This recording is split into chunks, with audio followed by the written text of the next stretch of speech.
Бір-бірімізді алдап жүрміз. Отбасылық өміріміз аяқталуға жақын сияқты. Болған оқиға. Жақсы көрген жігітіме тұрмысқа шықтым. Мектептен бері жүргенбіз. Бірақ екеуміз екі қалада оқыдық. Тек мерекелік демалыстарда, жазғы каникулда ғана көрсетінбіз. Мен университетті бітірген соң магистратураға оқуға түстім. Ал ол аудан орталығына жұмысқа тұрды. Тойымыз өткен соң бір аптадан кейін мен оқуға кеттім де тағы екі бөлек өмір сүрдік.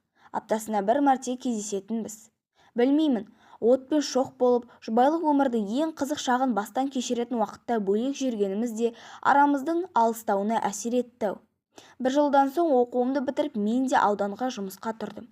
Ата-енеміз еншімізді беріп, бізді бөлек шығарып жіберді. Бірақ бізде бұрынғыдай сезім жоқ. Бөлек тұрсақ та ағалы қарындастардай бір-бірімізден ұялғанымыздан міндетімізді орындайтынбыз. Менің көңілім суып кетті.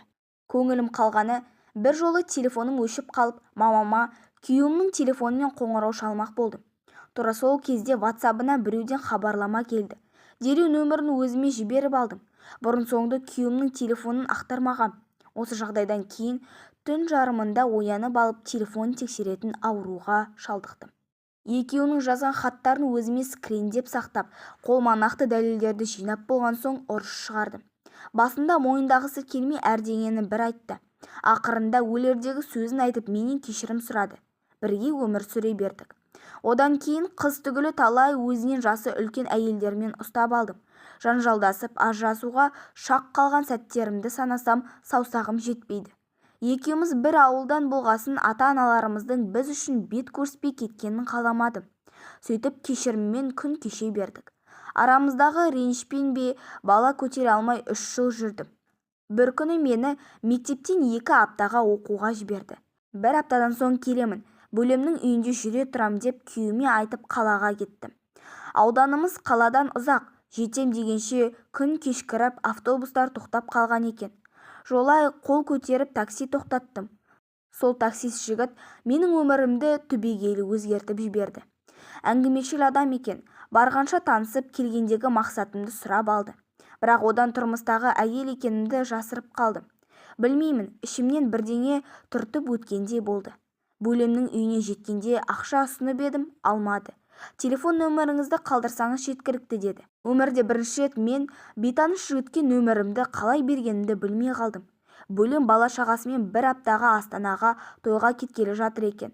Кілтті қалдырып кетейін, емін-еркін жата бер деп ертеңіне жолға шығып кетті. Күні бойы сабақтамыз. Кешкісін әлгі жігіт күтіп алады. 3 күн қатарынан қаланы аралап қыдырдық. 4-ші күні оны бөлемнің үйіне қонаққа шақырдым. Ары қарай не болғаны белгілі шығар. Сезімге ерік беріп қойдым. Сол жағдайдан кейін күйеуімді сүймегенімді түсіндім. Есіл дертім әлгі жігітте болды. Бойы ұзын, көздері күлімдеген, қасына жақындасаң бүкіл әлемді ұмытасың. Ол да мені сүйіп қалғанын айтты. Күн сайын телефонға хат жазатын болды. Оқуымның бір аптасы бітіп ауылға барып қайттым. Ол кезде телефонды өшіріп қоям. Келесі апта жігітпен тағы кездесу. Не керек, 2 апталық іссапар 2 күндей зыр етіп өте шықты. Ауылға келгенде телефон нөмірімді алмастырып, басқасын салып алдым. Күйеуіме дымымды білдірмей жүргенде аяғымның ауырлағанын сездім. Жүрегім айнып, мазам болмай дәрігерге көрінсем жүкті екем. Оны естігелі маза кетті. Іштегі баланың әкесі әлгі жігіт болса ше деп қатты уайымдадым. 3 жыл болмаған бала қалай демде пайда болды деген күдік ұялады. 9 ай 9 күн өткенше жанымды қоярға жер таппай қиналғаным рас. Ал күйеуімнің езуі 2 құлағына жеткен. Менің асты үстіме түсіп, босанатын күнімді тағатсыздана күтті. Босанарда да қасымда болып, қосыла толғатты. Шекесі торсықтай ұл таптым. Балам күйеуімнен аумайды. Аузымнан түсіп қалғандай, қап-қара картошка мұрын. Күйеуім содан кейін өзгергендей болған. Жұмысынан уақытылы келеді. Бос уақытын баласына арнап бізді қыдыртып, бірақ оның бәрі уақытша нәрсе екен. Міне, қазір 1 жыл болды, баяғы қалпына қайта түскен. Телефонын тастамайды. Үйге түннің жарымында келеді. Басқа біреулермен кездесетінін ішім сезеді. Кейде сонымен ерегіскенде баяғы таксист жігітпен кездесіп, мен де жүріп кетсем бе деп ойлаймын. Бірақ балам үшін өзімді тежеп жүрмін. Bir жолы шыдай алмай жігітке телефон соққам. Әлі бойдақ екен. күйеуге тимесең кездесейікші деп жазып қояды. Астанадамын деп алдадым, бірақ анда-санда жалғыздықтан жабырқағанда сөйлесіп тұрам. Көңілім көтеріліп сала береді.